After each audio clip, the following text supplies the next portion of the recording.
Close your eyes for a second and picture the kind of car that makes people forget their phone batteries exist. Sleek, low, like it was carved from a single block of midnight.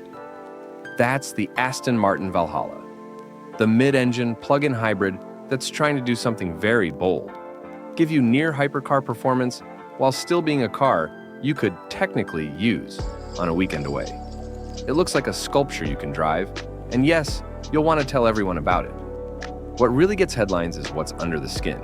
This is Aston's first proper plug-in hybrid supercar, and it pairs an all-new high-revving 4.0-liter twin-turbo V8 with several electric motors for instant torque and clever torque vectoring at the front axle. The combo produces headlines in the PS horsepower range that sound like fiction.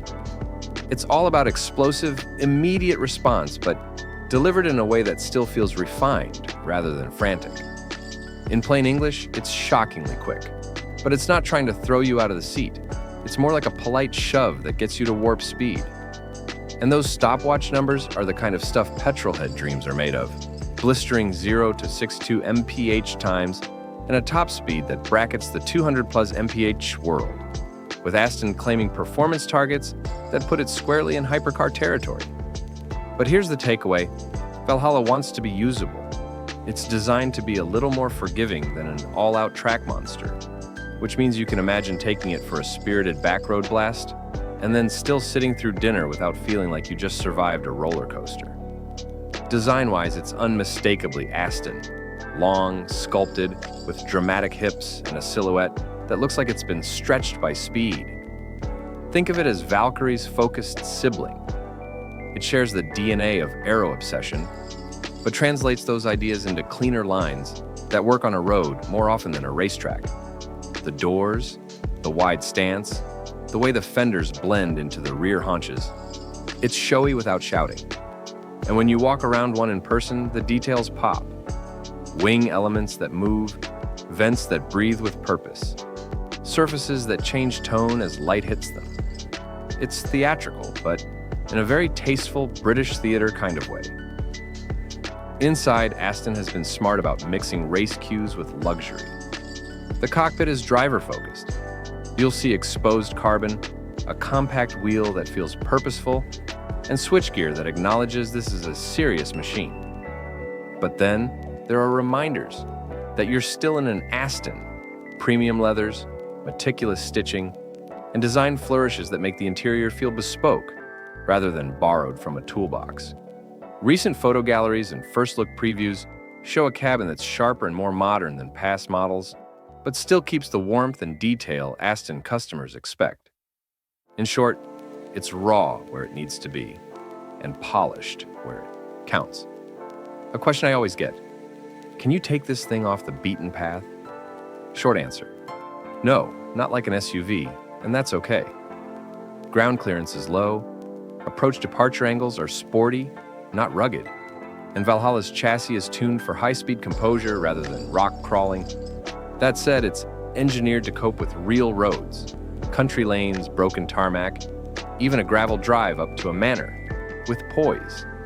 So if by off-road you mean, can I drive it to a weekend cottage with a slightly bumpy lane? The answer is yes. If you mean, should I go mud bathing in it? Absolutely not. Treat this as a performance car that tolerates everyday life, not an adventure vehicle. Let's talk money because yes, this is important. Valhalla sits in the rarefied world, where supercars start getting priced like small islands. Aston has limited the run to keep exclusivity tight, and industry estimates and early reports have consistently put the starting figure around the $1 million mark.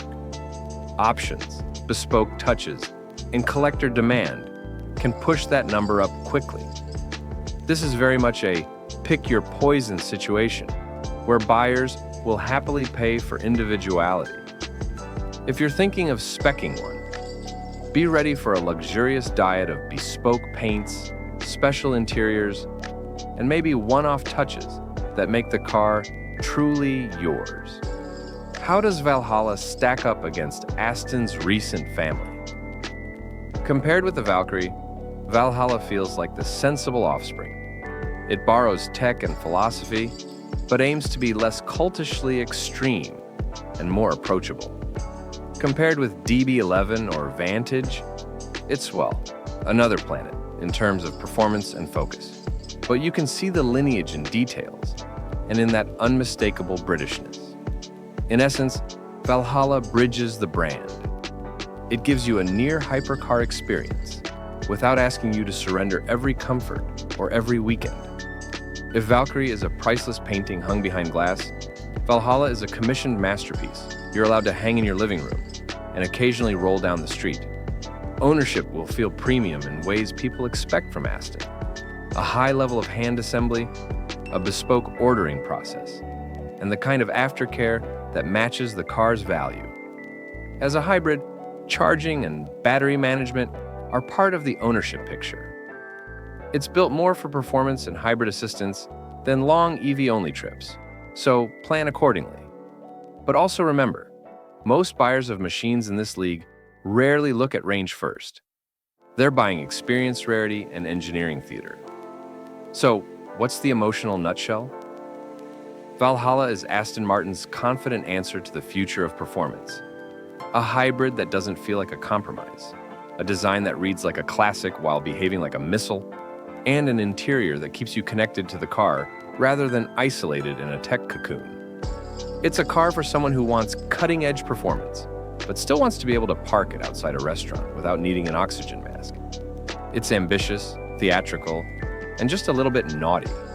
The sort of car that makes you smile even when you're just filling the tires. All right, now I want to know what you think. Would you take a Valhalla and drive it until the brakes screamed? Or would you treat it like a weekender you only bring out on sunny days? Drop your answers below, and if you want, next time I can walk through the best spec choices, what options actually matter, and the small details that turn an already insane car into a proper collectible.